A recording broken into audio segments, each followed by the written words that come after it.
வணக்கம். வக்ரதுண்ட மகாகாய சூரியகோடி சமப்பிரப அவிக்னம் குருமே தேவ சர்வகாரியேஷு சர்வதா.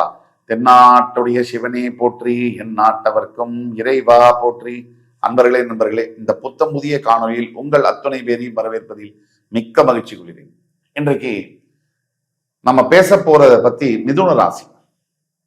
மிதுன ராசி அன்பர்களுக்கு ரொம்ப வித்தியாசமான, ரொம்பவும் ஆக்கப்பூர்வமான, ரொம்ப யூஸ்ஃபுல்லான ஒரு இன்ஃபர்மேஷனை பத்தி பேச போறோம். ரொம்ப இம்பார்ட்டன்ட், கிரிட்டிக்கல். அவங்களுக்கு மிதுனம் காலபுருஷ தத்துவத்துடைய 3ஆம் வீடு.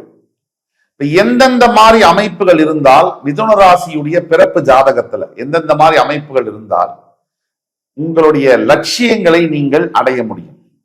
எவ்வளவு நாளானாலும் பரவாயில்ல, எவ்வளவு வருஷம் ஆனாலும் பரவாயில்ல, நினைச்ச உங்களுடைய ஆசையை நீங்கள் அடைய முடியும். உங்களுடைய தொழில் சம்பந்தப்பட்ட உங்களுடைய கொள்கைகளை நீங்கள் அடைய முடியும். உங்களுடைய டார்கெட்டை நீங்க அக்கம்ப்ளிஷ் பண்ண முடியும். அதாவது வெற்றிக்கான அமைப்புகள் என்ன மிதுன ராசிக்கு? வாங்க பார்க்கலாம். மிதுன ராசியே புத்தியை பயன்படுத்தி வாழ்க்கையை நடத்தக்கூடிய ஒரு ராசி. தன்னுடைய சொந்த புத்தியினால், அப்பா கொடுத்ததில்லை, வேற யாரோ சொல்லி கொடுத்ததெல்லாம் இல்லை, தன்னுடைய சொந்த புத்தியினால், உழைப்பால் செங்கல் செங்கலாக செதுக்கி வந்ததுதான் மிதுன ராசி. அப்ப நமக்கெல்லாம் எல்லாரும் முயற்சி பண்றாங்க, ஏன் வெற்றி கிடைக்கல, மாறுது. அப்ப அதோடைய சூட்சமங்கள் என்ன? அப்ப உங்களுக்கு தெரிஞ்சுக்கணும் இல்லையா? அதை பத்தி தான் நம்ம சொல்ல போறோம். மிதுன ராசிக்கு செவ்வாய் பகவான் உங்களுடைய ஜாதகத்தில் 10ஆம் இடத்தில் இருந்தால் நீங்க கண்டிப்பா ஃபியர்லெஸ்ஸா இருப்பீங்க. மிகப்பெரிய ஒரு டாமினேட்டிங் ஃபோர்ஸா இருப்பீங்க. வாழ்க்கையில் தொழில்ல கொஞ்சம் கூட அசராம எவ்வளவு பிரச்சனைகள் வந்தாலும் சமாளிச்சு வெற்றி பெறுவீங்க. ஒரு எடுத்துக்காட்டுக்கு, நீங்க மிதுன ராசி, உங்க லக்ன லார்ட் எங்க இருக்காரோ அங்கிருந்து 10ஆம் இடத்துல செவ்வாய் இருக்கணும். உங்க லக்ன லார்ட் ராசியிலிருந்து இல்ல, உங்க லக்ன அதிபதி பிறப்பு ஜாதகத்துல யாரோ, லக்னம் எதுவோ அந்த இடம் பார்க்கணும். நீங்க அந்த லக்னத்துல இருந்து 10th ஹவுஸ்ல 10ஆம் வீட்டுல செவ்வாய் இருந்தால் உங்களுக்கு ஜாதகம் யோக ஜாதகம். நீங்க உங்களுடைய வெற்றியை நீங்க அடையிற வரைக்கும் விட மாட்டீங்க, ஃபைட் பண்ணிட்டே இருப்பீங்க, அக்கம்ப்ளிஷ் பண்ற வரைக்கும். எதுவா இருந்தாலும் பார்த்துடலாம், 2ல் 1 வாழ்வீங்க. கொஞ்சம் கூட பயப்படாம எதிரிகளை பந்தாடக்கூடிய யோகம் வரும். மிதுன ராசியா இருக்கணும். நீங்க மிதுன ராசிக்கு உங்க பிறப்பு ஜாதகத்துல லக்னத்திலேருந்து 10ஆம் இடத்துல செவ்வாய் இருந்தால் இந்த யோகம் உங்களுக்கு அப்ளிகபிள். இது நம்ம பொதுவா இந்த விஷயங்களை சொல்றோம். 65% 70% கரெக்டா இருக்கும். ஆனா உங்களுடைய தனிப்பட்ட ஜாதகத்துக்கு சில மாற்றங்கள் இருக்கலாம். அதனால தான் உங்களுக்கு சந்தேகம் எது இருந்தாலும் அடுத்து உங்க வாழ்க்கையில பெரிய அளவில் நீங்க சாதிக்க முடியுமா இல்லையா அப்படிங்கிற கேள்விக்கு பதில் வேணும்னா கீழே கொடுக்கப்பட்டுள்ள வாட்ஸ்அப் நம்பர்ல எங்களை தொடர்பு கொண்டு ஆன்லைன் கன்சல்டேஷனோ அல்லது உங்களுக்கு இன்பர்சன் தான் வேணும்னா குறிப்பிட்டு சொல்லி இன்பர்சனுக்கான கன்சல்டேஷன் எடுத்துட்டு நீங்க பாத்தீங்கன்னா உங்க ஜாதகத்தை பார்த்து அக்யூரேட்டா என்னால ப்ரெடிக்ட் பண்ணி சொல்ல முடியும். என்னால உங்களுக்கு அதை துல்லியமா கணிச்சு சொல்ல முடியும். அடுத்து உங்க ஜாதகத்துல, பிறப்பு ஜாதகத்துல எந்த அமைப்புல இருந்தால் மிகப்பெரிய அளவுல வெற்றி என்பது அடைய முடியும். கோடீஸ்வரன், 1000 கோடி அதிபதி எல்லாம் சொல்றோம். அந்த யோகமா எப்படி வரும், தொழில எப்படி பெரிய அளவுல வெற்றி வரும், அதை பத்தி பார்ப்போம். உங்களுடைய பிறப்பு ஜாதகத்துல லக்னத்திலேருந்து 6 அல்லது 10ஆம் இடத்துல ராகு பகவான் இருந்தால் மேசிவ் வெற்றி கிடைக்கும். பெரிய அளவிலான இமாலய வெற்றி கிடைக்கும். அதே மாதிரி உங்களுக்கு அந்த வெற்றிக்கான பசி, மேசிவ் ஹங்கர் ஃபார் சக்சஸ், அது இருக்கும். பெரிய அளவிலான வெறி இருக்கும். வெற்றி அடைய வேண்டும் என்ற தாக்கம், வெறி, ரத்த நாணங்கள்ல இருக்கும். அதே மாதிரி நீங்க மிதுன ராசி உங்களோட பிறப்பு ஜாதகத்துல லக்னத்திலேருந்து, அதாவது ராகு பகவான் 6லயோ 10லயோ இருந்தால் மிகப்பெரிய பவர்ஃபுல்லான ஆப்பர்ச்சுனிட்டிஸ் எல்லாம் நீங்க அட்ராக்ட் பண்ணுவீங்க. அதாவது ஒரு பிரச்சனையை கூட உங்களுக்கு சாதகமா நீங்க பயன்படுத்தக்கூடிய யோகம் எல்லாம் வந்துடும் உங்களுக்கு.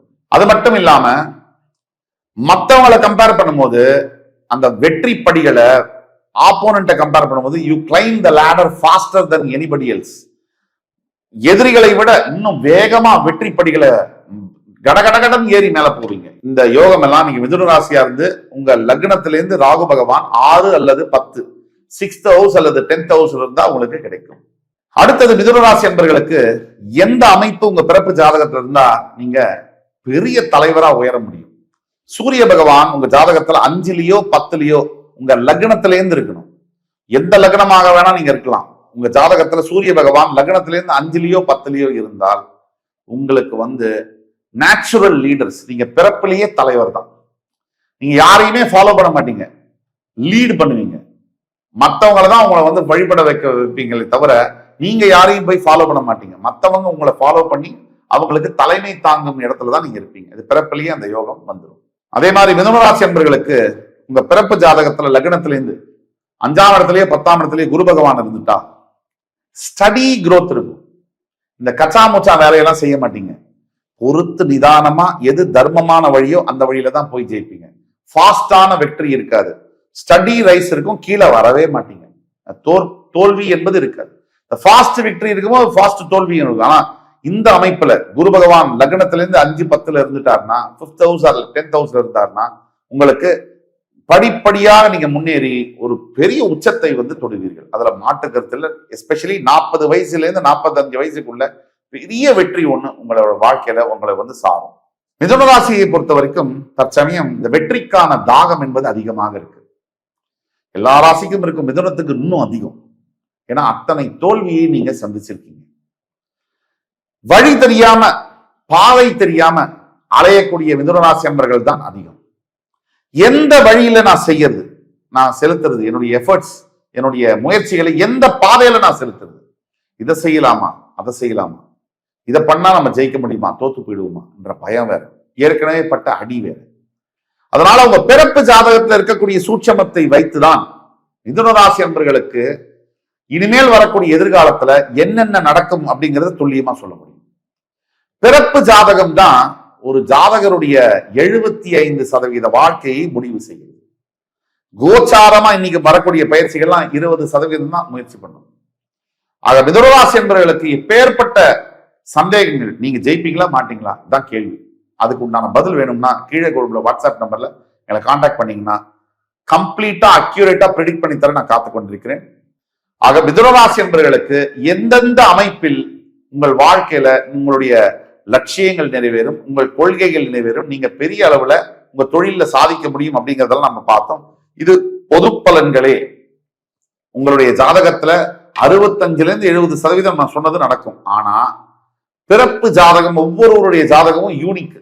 அதனால அதுக்கு மேல உங்களுக்கு சந்தேகம் இருக்குன்னா கீழே கொடுக்குற வாட்ஸ்அப் நம்பர்ல எங்களை தொடர்பு கொண்டு ஆன்லைன் கன்சல்டேஷனோ இன்பர்சனோ வாங்கி வரும்போது உங்களுக்கான பலன்களை இன்னும் துல்லியமாக கணித்து தர காத்துக் கொண்டிருக்கிறேன் என்று கூறி இந்த எபிசோடு உங்களுக்கு எல்லாம் பிடிச்சிருக்கும்னு நம்புறேன். அடுத்து வரும் காணொலியில் மறுபடியும் உங்கள் எல்லோரையும் சந்திக்கும் வரை உங்களிடமிருந்து விடைபெறுவது உங்கள் சுபாஷ் பாலகிருஷ்ணன். நன்றி, வணக்கம், வாழ்க வளமுடன்.